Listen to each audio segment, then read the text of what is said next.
grade, 6th grade reading for literacy standard. Turn to your elbow partner. What is it the kids need to know? What is it they have to be able to do as you look at this standard?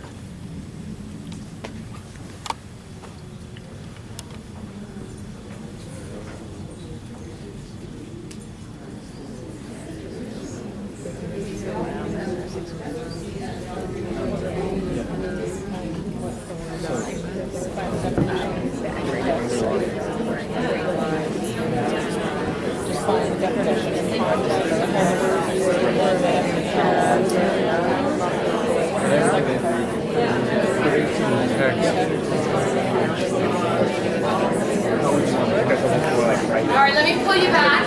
1,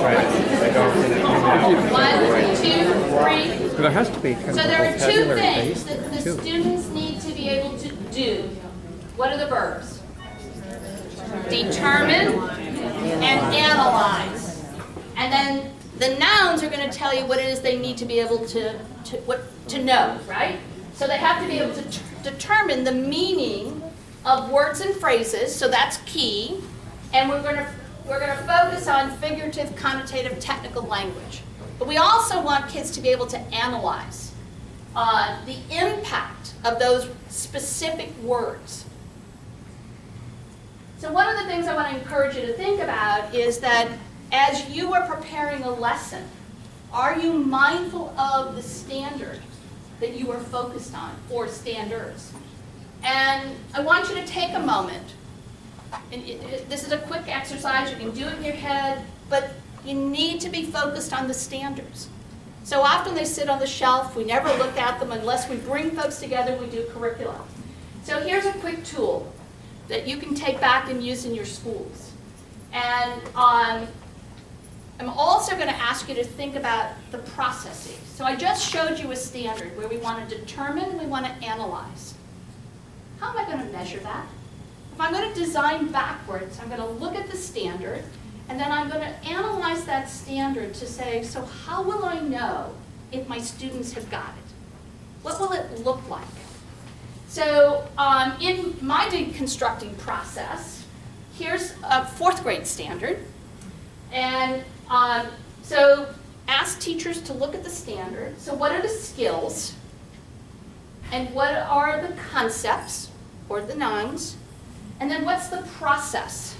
So the process is how you're going to assess whether the students know it or not. And then there's another column. What are the prerequisite skills? So every time I create an assessment, and SMART is going to do this a lot, I'm going to constantly be reaching back.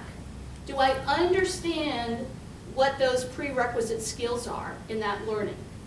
So that I know what's the foundation that's going to build on my students being able to demonstrate that they can apply that skill. Do I understand what the misconceptions are? So that as I'm building assessments and I'm giving kids some choices, I'm going to build those misconceptions in. Because again, I want to inform my instruction. And that's what Smarter wants to do for you. So, and normally I'd let you play with this, but there's a couple things I want to show you. So here's this. We want to determine what a theme of a story, of a poem, of a play, and the process. Now this is 4th grade. So what might you do with 4th graders? Read picture books first. Read some picture books. Have a conversation, right? With them. That's one way. What else might you do? I didn't hear. Reader's theater. Reader's theater. Great idea. Okay, what else?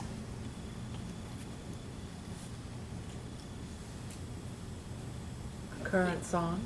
What is it? A current song that they might all be familiar with. That's another great way to help them, a current song that they all have been listening to, that they could identify what a theme is, right? And we want them to pull evidence from whatever the stimulus, the text, the song, the play, whatever it is, we want them to be able to pull that. So we're going to ask them to use details from the text or the stimulus that we put in front of them. And the prerequisite skills, they have to know what a theme is, they have to know what details are. Those are critical things that would have been taught prior to. What we find is as teachers have this conversation, We get a greater agreement about what it is we want our kids to know, be able to do. We get a greater agreement about how we're going to measure this. And as you're building your assessments to measure in a broad way, you're going to need lots of evidence of what students are able to do. And in this standard, there's a second component, because they also have to summarize. So the minute I ask them to summarize, what have I done to the cognitive level of this standard? Raise the bar, haven't I? If I only ask them to determine it, they can go to the text. Now I want them to retell. And I want them to be able to make connections. So I'm now pushing this to a DOK 3 level versus a DOK 2. And those are important discussions to have in your classrooms as well. Okay, so, and this is just a handy tool. Again, feel free to use it in your classrooms, to have conversations.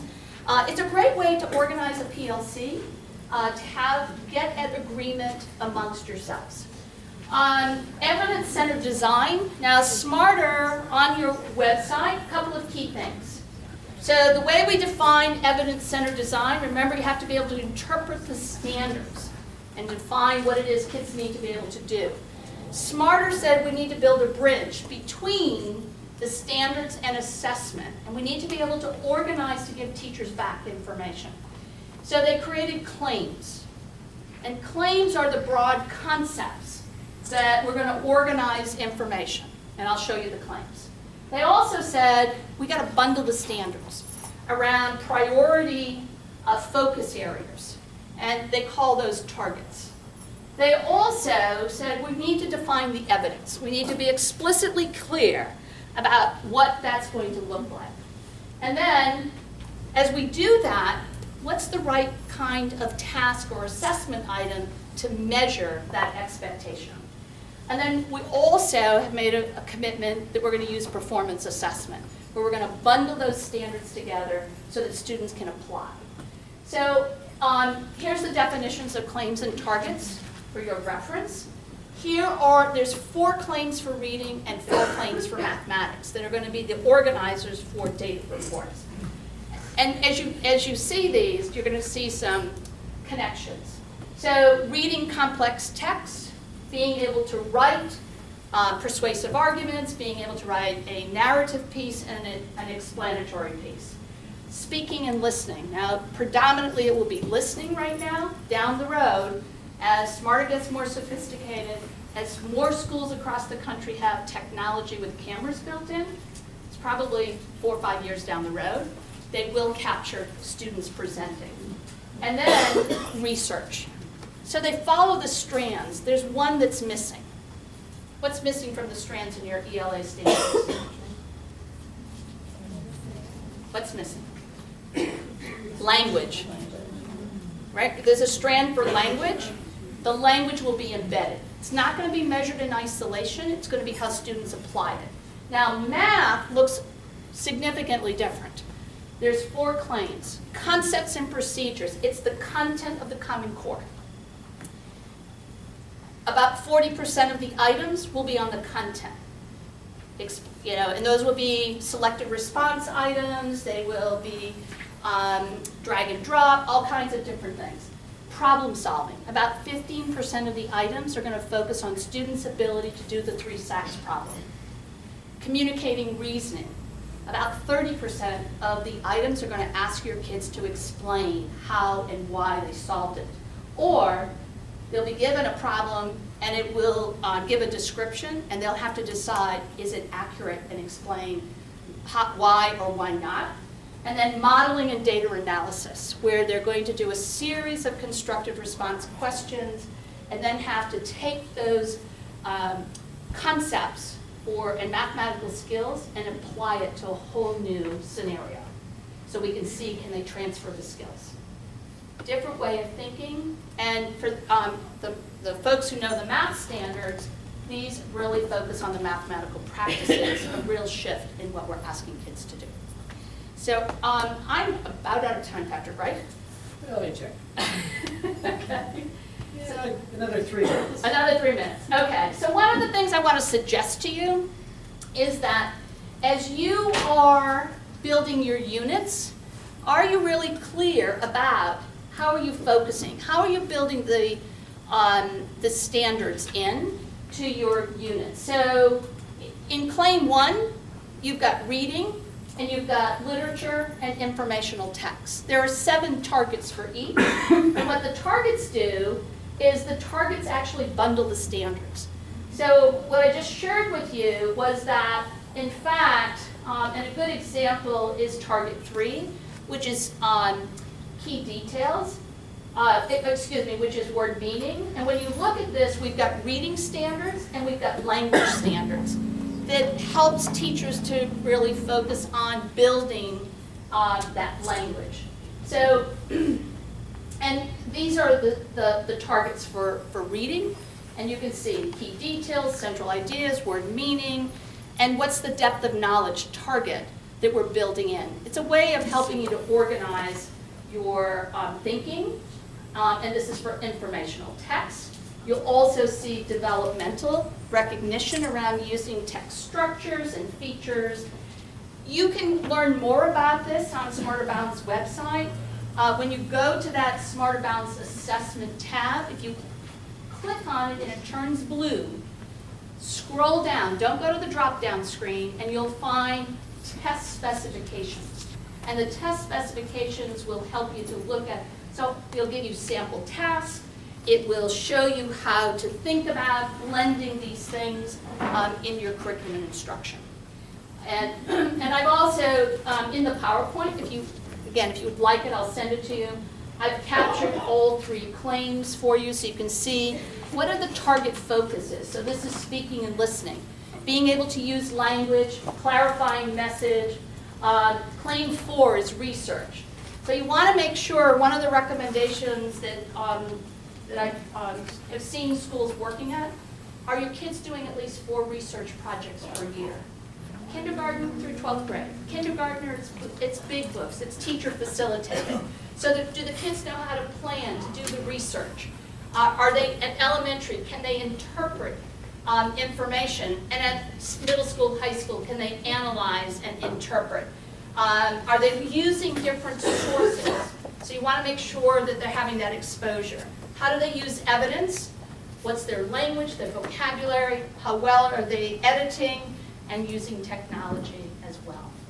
So, and there's a slide in here for the math ones as well, but I've run out of time because I let you play. Sue, would it help you if you just sent the PowerPoint to Anita or myself, and we'll just blast it out to the entire distribution list? I can do that. That way you don't have to respond to 100 people. I can do that. I'm happy to do that. So I've run out of time. I'll be around to answer questions. And I will. Thank you.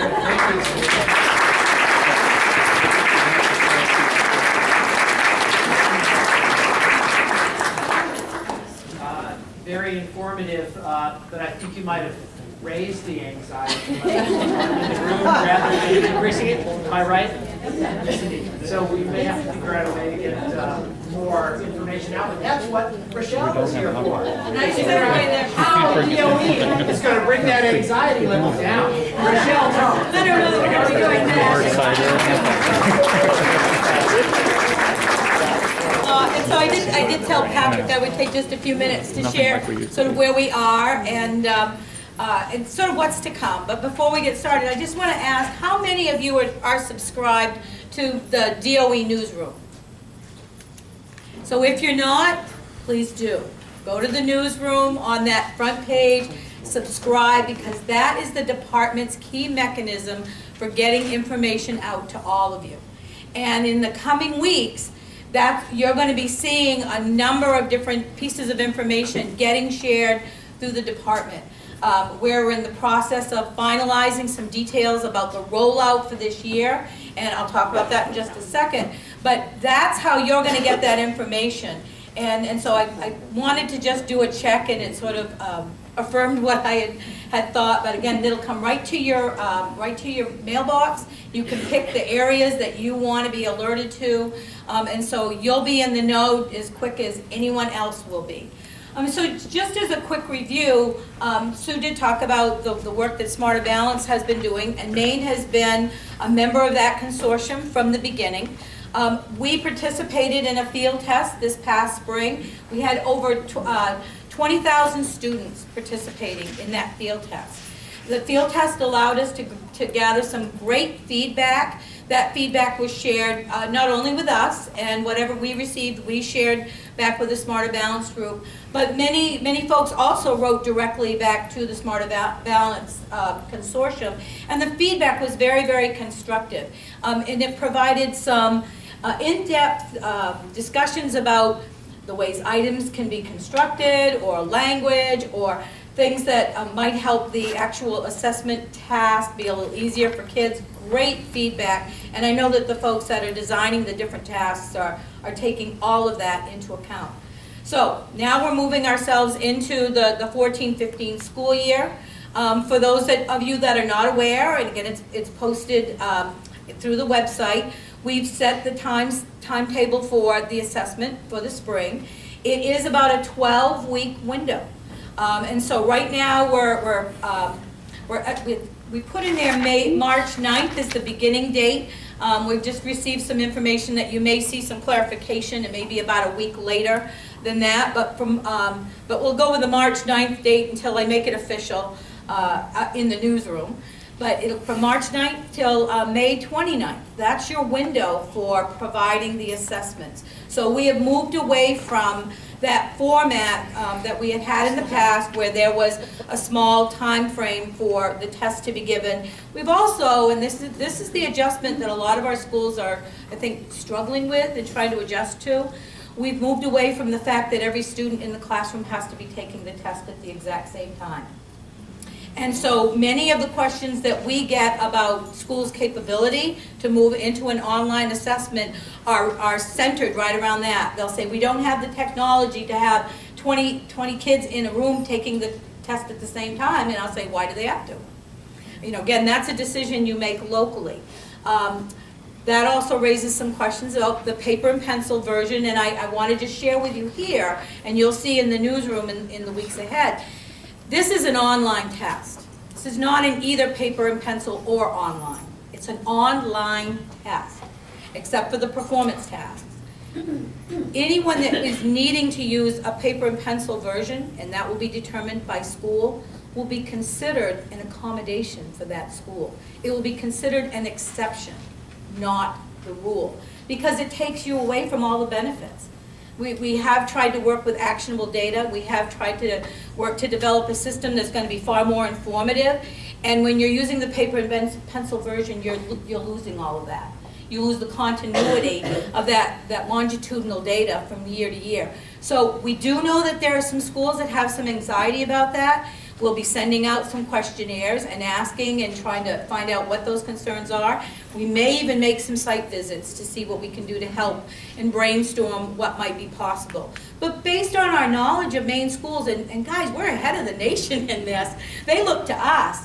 I really believe that our schools are more than capable of handling this. I really do.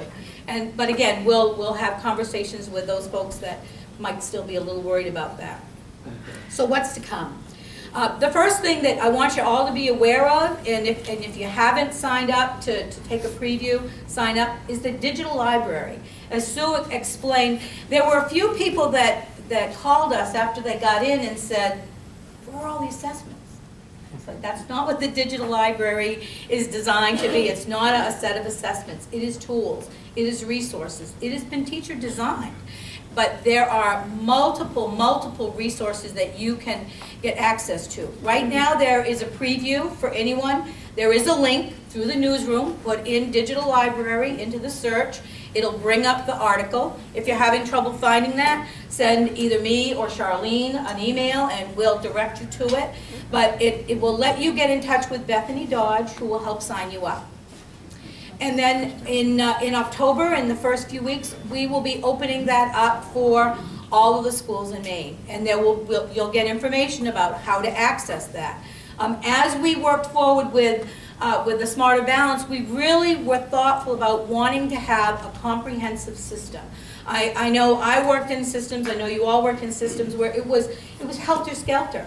We had the state summative assessments, and I know you all worked really hard to find different interim assessments that might align as closely as possible, but there was never a clear intersection. There were some commonalities, but not always. Now you're going to have that. We were all, and many of our teachers have been looking and struggling to construct those formative assessment pieces that can help them with their instruction every day.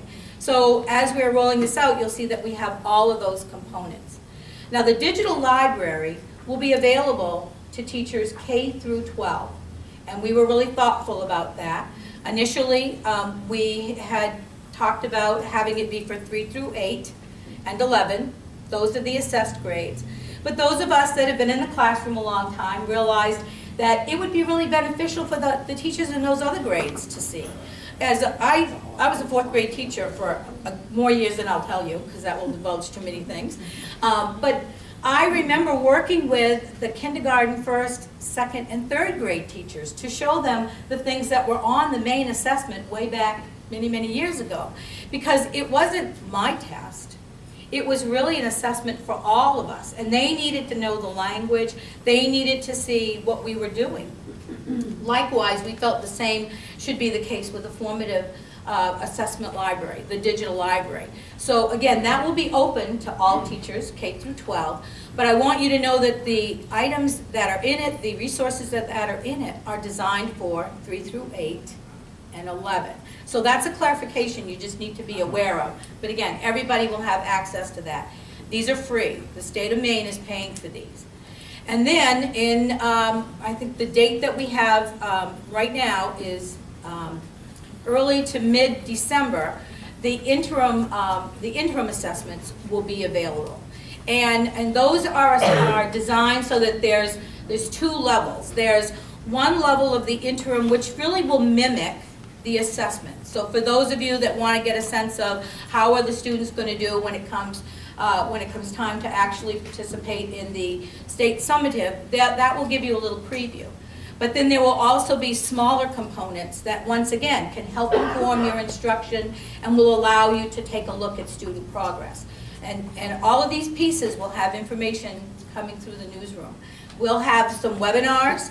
We will have some trainings that we will be doing. We'll have some regional meetings. Right now, the proposed schedule for our regional meetings is around the 2nd week of January. So if you want to just put that down, there'll be something more specific coming. And again, we're trying to iron all of these out for you. But there will be practice tests that teachers can take so that they have a better sense of what students are going to be exposed to. And so again, all of the dates related to all of these trainings and opportunities will be coming through the newsroom. We'll be providing them in as many venues or opportunities as possible. So anything that's in a webinar will be something that you can download and use at your convenience. We know that not everybody can meet the time frames that they may be scheduled at. And the same thing with any of our regional meetings. Those will be like those face-to-face meetings that you may be familiar with from the former assessments. And again, we have a plan to make sure that they are also taped so that anyone that couldn't meet those, be at those, will also be able to have access and work with staff. So that's a lot all at once. And again, we're right in the crux of trying to get everything finalized. But one other piece that I want to share with you, so that if you don't already have the understanding, you'll know what happened. We had a lot of confusion this spring when we shared that we were going into an RFP to look for an assessment vendor. And a lot of people got worried. I got tons of emails saying, are we leaving Smarter Balance? What happened? And so I want to share the way that I've tried to explain it to a lot of people. If you think of Smarter Balance as the architect, if you're building a house, you have an architect that designs your home. And then when you get ready to actually create and build the home, you hire a construction outfit who actually takes the wood and the nails and all of the tools and puts it together. So Smarter Balance is our architect, but then we needed a construction outfit to put it up. So that's where our new assessment vendor, AIR, comes in. And some of you may have seen that that name out there. It's the American Institute for Research. They've worked with a number of other assessment things out in the world. If you Google them, you'll see that there's a lot of familiarity. They've done a lot of work around assessments, a lot of work with online assessments. They're geared up and very ready to go. And so one of the pieces that you're going to be seeing coming through the newsroom is information about a portal.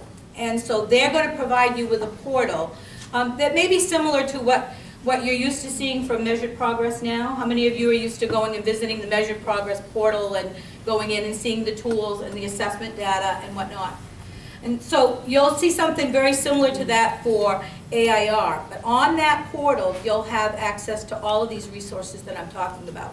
We're working very hard to ensure that you have as close to one-stop shopping as we can provide. Because I know how busy you are, and no one wants to look one place for one resource, one place for another resource, one place for another resource. So we're going to try to bring them all together for you.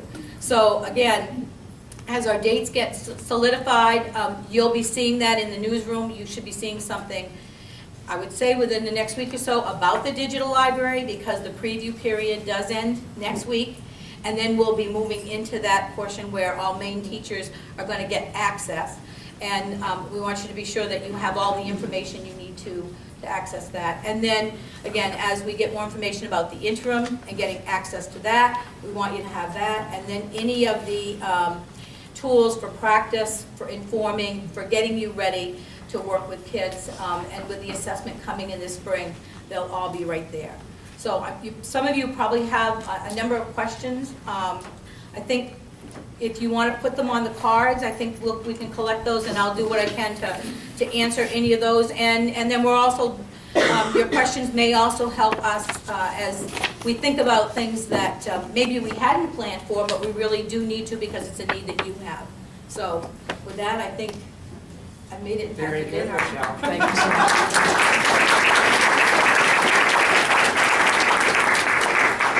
And just as I predicted, I'm sure your anxiety level has come down significantly, knowing that the department is ready to support you all. I'm not sure how in the past dinner has happened at these events. Glenn, where's Glenn? We don't know how to eat without him. Food is back there. There are a lot of people that need to get through a line to grab your food, come back to your tables. We'll give you approximately half an hour to figure out how to do that. I don't think there's any magic to it. There are 6 or 7 seats in this area right here. If you have a free seat at your table, if you might, some of our folks in the back that I'm mothering here. And Anita and I will come around and get cards, and don't forget Sue's online portal for your questions as well.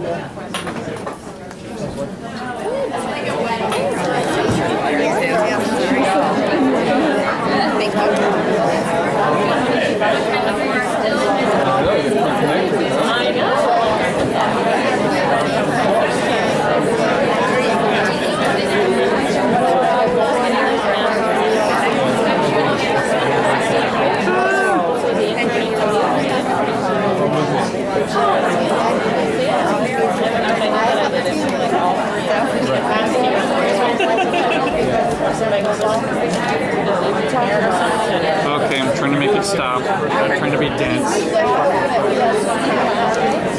So, Sarah, that's a photo button. That's a mode button. Where's the stop button? This one? To stop the whole thing? Yeah. Press record again? Record here. Right here? Oh, here. Oh, there.